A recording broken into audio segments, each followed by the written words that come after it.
this receding hairline having heifer, Stephen A. Smith, who is doubling down on his opinion regarding, the ferocious backlash that he received for going in on Serena Williams. Now, for those of you who probably don't remember, because it was, well, I know y'all short, your memories ain't that damn short. Excuse me, but to remind you, he basically went and said in one of his, I guess, ESPN shows, whatever the case was, that if my wife was out there crip walking to her ex that she ain't been with in over a decade, that basically I would divorce her. And basically my response was, well, sir, you need to find a woman first before you can divorce one. So ESPN host Stephen A. Smith is defending his comments that he made in the aftermath of Serena Williams' surprise appearance at the Super Bowl halftime show.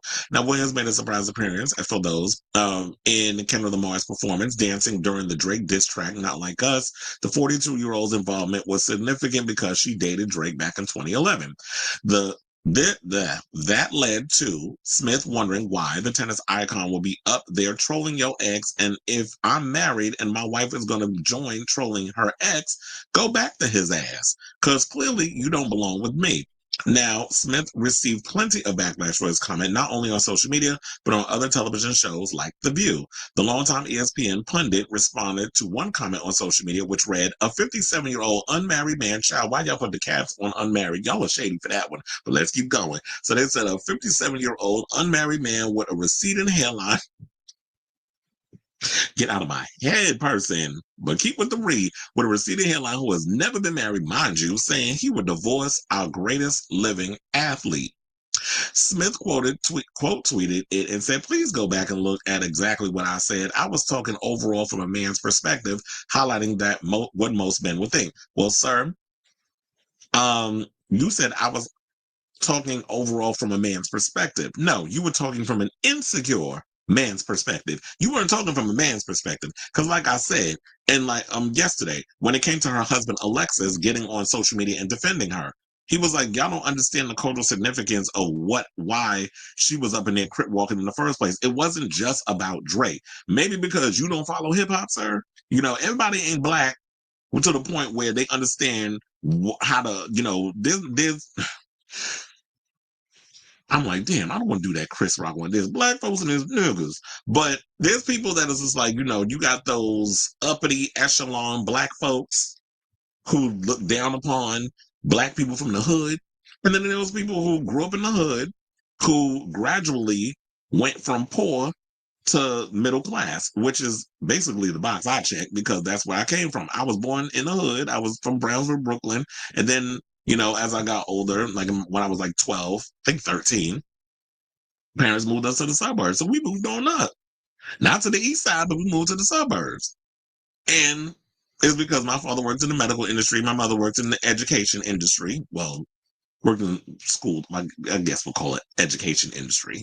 Public school industry, that sort of thing. I don't want to get all into the specifics, but my mother worked in the school system and my father worked in the medical industry. So we moved on up, and the 90s, it was much more, it wasn't as crazy to try to get a home and all other stuff and the way it is now. Like you can put 30 bands down on a home and be good. Now it's like a house that would be worth 30,000 30 years ago will cost you like, you got to have almost like over 100 million or maybe even almost 1 million.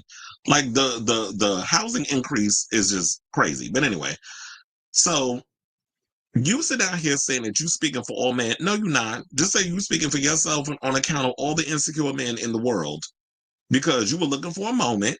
You were looking to go viral because y'all know when y'all say stuff like this, when y'all speak incel, this is what's going to make you go viral.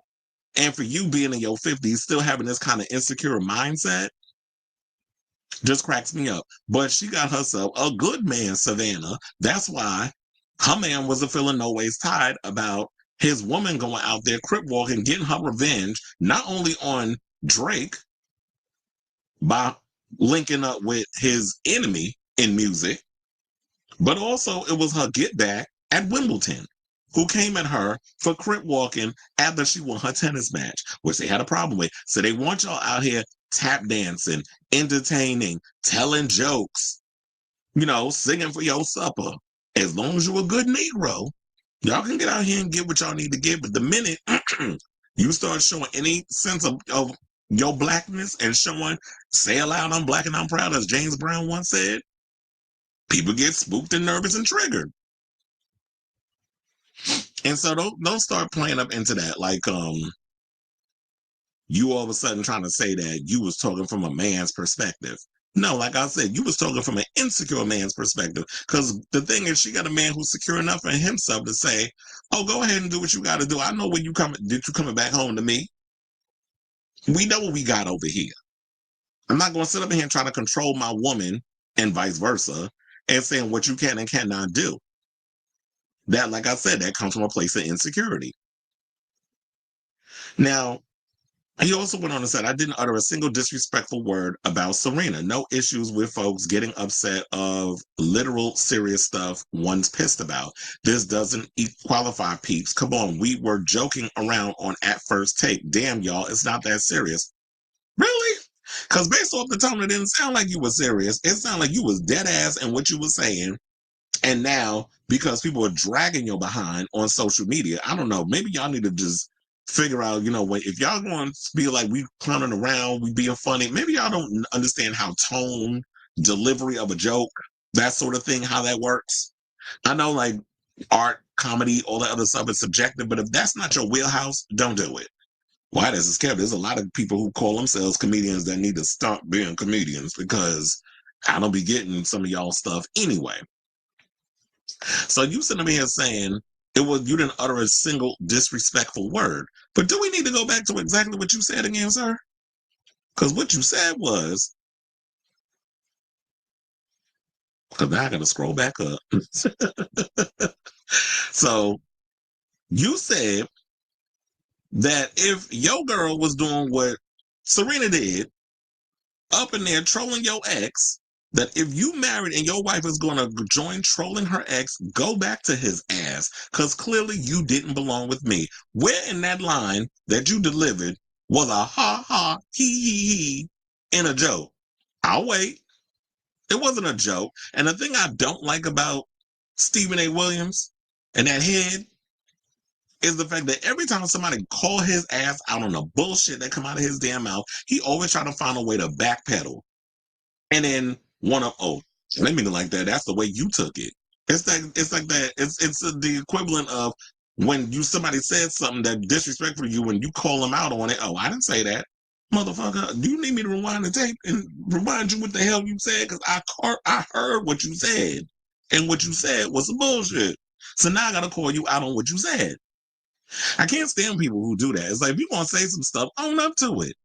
And expect that when you say things like this, when you sitting there trying to assert yourself in a relationship that you know nothing about, mind you, you ain't in a relationship, then you just need to be quiet. Sit down and be humble, in the words of Kendrick. So, and she good anyway. First of all, she married to the co-founder of Reddit. So she ain't going no damn where. Now, they said on First Take, fellow analyst Ryan Clark defended Williams, saying if you're with Serena Williams, you're going to be a kept man anyway. Well, I don't know if I necessarily agree with that either, because you're talking about if you're with Serena Williams, you're going to be a kept man. The many men that I've known, many men.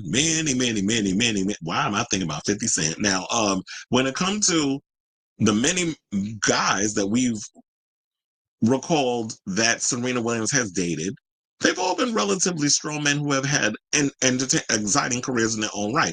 Common's got his own career. I don't see nothing kept about him. Now, maybe their relationship didn't work out because maybe it was like, sometimes a man like a Common or a Drake or whatever can't stand being with a woman who's extremely or alpha female, I guess is what I'll call it. So she got herself a good man for being somebody who don't care about being in the spotlight, someone who's not interested in being on camera or being a celebrity or whatever the case is. He's doing his thing behind the scenes, as a mogul, or what we call him, a oligarch. Because if you own, but he ain't like them idiot oligarchs like a Zuckerberg or Elon, apartheid Clyde, aka Elon Musk. Like, he's not interested in all that other stuff. This is a man who seems to be, based off of what we've seen so far and on the surface, someone who's very secure with his manhood. So, so yeah, they basically said that and he has an estimated worth of $150 million. So Serena is her own woman, Alexis is her own man. And look, when she was with Drake, when she was with Common, who else was she dating? She's the damn, I had the person name in my head too, and I just forgot. So the many the guys that she's been in a relationship with have all been kind of famous in their own right, but I guess they were celebrities. So maybe that's why those relationships didn't work. You can't stick two alphas in a situation together. It won't work. It's like that's a recipe for disaster. So I say all this to say, Stephen, just own up to what you're saying and stop BS. And so I say all this to say, what do you guys think of this story in regards of Stephen A. Smith basically trying to double down on what he said in regards of Serena Williams? I call BS on what he had to say. So whatever your thoughts are, let me know in the comments down below.